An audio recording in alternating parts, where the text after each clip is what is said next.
Beckett's gate. At the 1800, the light continuing to blink. They're off and they're racing. And Too Close the Sun was dug up by Noski from the inside. He jumped away very cleanly.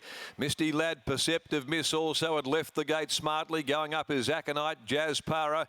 Start the Friars out there on its own near the middle of the track and surging forward going up to the 1400 corner.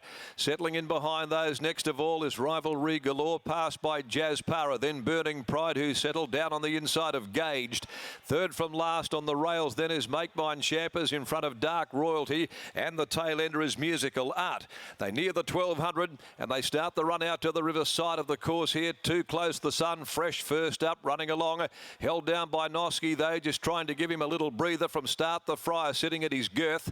A length and a half away is Perceptive Miss, enjoying a nice run down on the inside with Misty Lad travelling up there keenly. Wants to pull a bit though. A length and a half away on the outside is Aconite, shading Rivalry Galore down near the fence. 3/4 of a length away, Gauged is making a move here mid-race, going around the outside in front of Jazz Para. Make Mine Champers hemmed away near the fence, followed further back in the field by the favourite Burning Pride, patiently handled. Second last, Dark Royalty. Back with it is Musical Art, nearing the corner. They put the 500 mark behind them. Too Close the Sun will guide them for home. Only a neck to the good of Start the Friar. Perceptive Miss back on the inside of Misty Lad, followed by Aconite. Rivalry Galore getting held up behind them at the top of the straight where Too Close the Sun led. It kicked two clear. Perceptive Miss on the inside had run to second, followed then by Misty Lad. Aconite, Burning Pride is down the outside from Rivalry Galore. Too Close the Sun with 100 to go. Burning Pride, Perceptive Miss cutting it down. Perceptive Miss got the head in front. Burning Pride claimed her, however,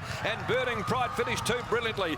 Burning Pride, it was a cool ride by Pike to beat Perceptive Miss. Too Close the Sun. Aconite, Dark Royalty, Musical Art from well off them. They made good ground. Followed in behind them then, pulling up Jazz Para, Rivalry Galore and Aconite together, followed further back by Make Mine Champers. Then came Gauged, and the last of them home is Start the Friar.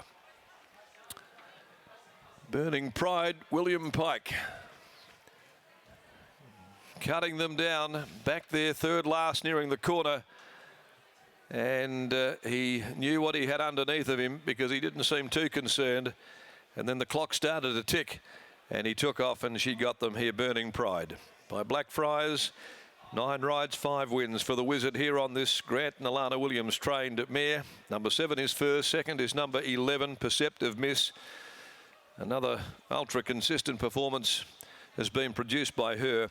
And Too Close the Sun holds third, number 3, in front of 2 Aconite. 7-11, 3 and 2, 7-11, 3, 2. And 12 Dark Royalty finishes back there in 5th place. 1 length by 1 length in 151.20. 36.83 is the last 600 metres. The winner, Burning Pride, raced by C.T. Barron, along with S. Walker, S. Farley, M. McWilliams and T. Rose, M. Worthy and D. Nye. Trained by Team Williams and handled by W. Pike. Second is 11, Perceptive Miss. Also by Blackfriars and out of Public Perception for Tina Lois Taylor, Ron Sayers, Fred Fairthorne. Trained by Jim Taylor, ridden by Jason Brown. And Too Close the Sun, third, the Carlton House gelding out of Old Money for Jeff Evans and ridden by Jared Noski for trainer Lindsay Smith. The last event, the Crown Towers handicap at 5.50 over the 1600 metres. Rounding out this afternoon's card. In the meantime, we can take you back to Brittany Taylor. She's joining Puffer Williams after the victory, and it was a very cool and calculated ride back there. Once again, produced by W. Pike. As always, Darren, it is what we come to expect. Cool, patient ride from Pikey, and in the end, Burning Pride showed her turn of foot, Grant. Yeah, look, the last couple of runs have been super. I thought her last run at Bunbury was showed that she's probably taken a step forward, carried 59 and really hit the line. So it's good to come to town because we hadn't really had that much luck with her in town. It's been a class that she hasn't been able to handle, but it was really good today. Today was a really good performance. What's her best trip? Yeah, look, I like it around here. We like around a mile. She just races a little bit too keenly, a little bit further, but not that saying we wouldn't go there, but look, 16-18 is great. was in amongst plenty of traffic today back in the field. How did you think she handled it? Yeah, look, this is the way to ride her. We were probably early on in her career, they were riding her too close, and we got sucked into that a little bit when we had her early. But she's a cuddle-up horse, cuddle up, and then have come with one run, and she's got a good turn of foot, and over a distance trip, that always helps. Exactly what she showed today. Well done. Thanks. Granilana Williams prepare Burning Pride to victory.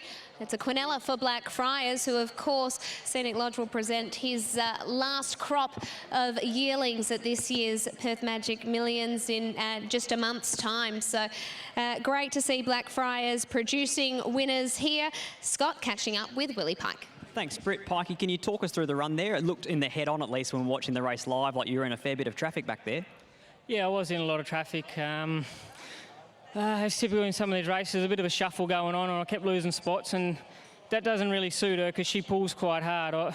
In a perfect world, I'd be pinching spots, not losing spots. But I think she enjoys that feeling of taking control and being in charge. Same as last start, she showed a really good turn of foot when she finally got out. Yeah, that's right. I think ridden just a little cold like that, she does have a good turn of foot, but her ass has her never say die attitude. After the line, she's ready to go again. And Kelly's gem in the last, eye-catching first up. Can it be Pike in the last? It can be. Barriers and things are against me, but you know, going off a last up, maybe they'll be a blessing today. And a cricketing update, how did you go on Monday? Reasonable. I managed to get a wicket and made a few runs. I hit a boundary, so I did better than last year. Congratulations, Pikey, well done. Thank you.